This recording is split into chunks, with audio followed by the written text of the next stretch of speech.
The sports entertainment world could only brace for impact as Savage and Hogan battled, and when it was over, a common Wrestlemania sight was seen. Hulk Hogan celebrating in the ring with the WWE Championship back in his possession. And as the 1980s gave way to the 90s, around the world there was a real sense of looking for the next big thing. The newest, the coolest, the fastest, the strongest, anything to show where the future was. This was also the case in WWE. Amongst the members of the WWE Universe, many saw the Ultimate Warrior as the heir apparent to the throne that Hulk Hogan had occupied for 6 years. The untamed superstar appeared capable of matching Hogan's strength and had dominated all other opponents. Even that loss we relived at WrestleMania 5 against Rick Rude, yeah, he avenged that just a few months later at SummerSlam, regaining the Intercontinental Championship in the process. But this talk all seemed like fantasy, only existing as a dream match. Hogan and Warrior weren't enemies, and for either of them to turn against the other would run against the strict codes of honor to which both men claimed to adhere. All of that changed in the 1990 Royal Rumble match. It was brief, but for a moment, the only two men in the ring were, you guessed it, Hulk Hogan and the Ultimate Warrior. The crowd went nuts, and these two stared at each other for a minute before circling up. Two running tackles led nowhere, and then a double clothesline floored both men, ending things before they could really get started between the two. That small taste, though, was all the world of sports entertainment needed to know that they wanted more. Even more interesting, it would be Hulk Hogan who would challenge the Ultimate Warrior to a contest at WrestleMania 6. Ultimate Warrior, me and my Hulkamaniacs put the championship on the line. Hogan openly stated that he needed to know which power was truly the strongest in WWE, his or that of the Warrior. Adding to the stakes was the stipulation that both the WWE and Intercontinental Championships would be up for grabs, leaving the winner with supreme claim to lead WWE into the next decade. All right, now it's your turn to try and shock all the little Hulkamaniacs out there and try to beat Hogan at WrestleMania 6.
This wasn't something the WWE Universe was used to.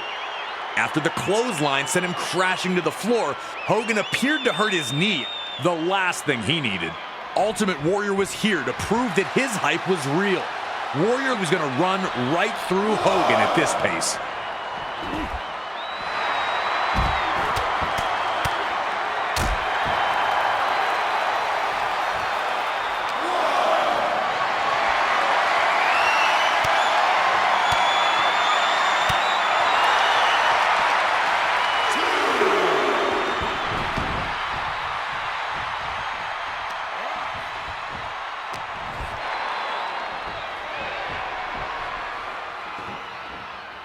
dominant superstar, getting to his feet while Hogan stays down.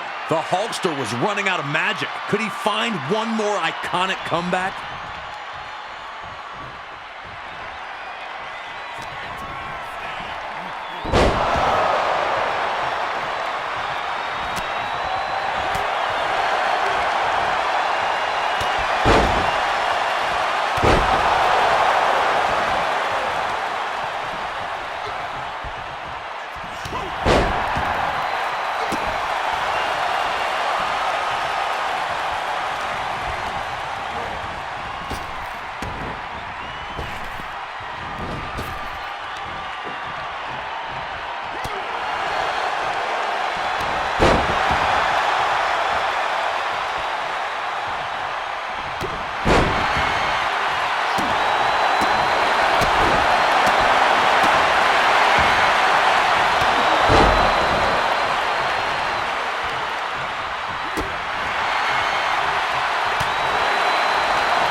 Hogan had been out-muscled by opponents before, but they were usually 7 feet tall or 400-plus pounds. See, the referee gets flattened, and now there's no one to count falls.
As Warrior lifted Hogan up, things were looking perilous for the Hulkster.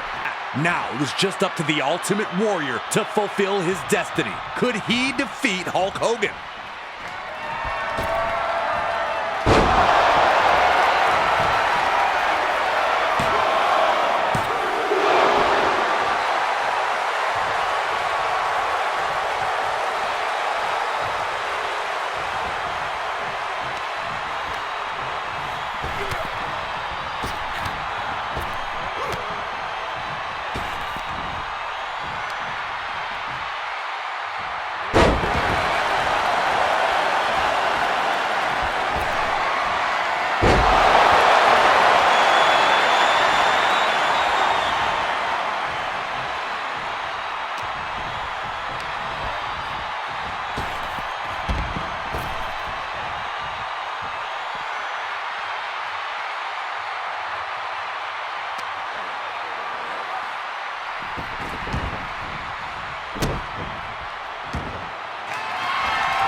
Ladies and gentlemen, here is your WWE Intercontinental and the WWE Champion, the Ultimate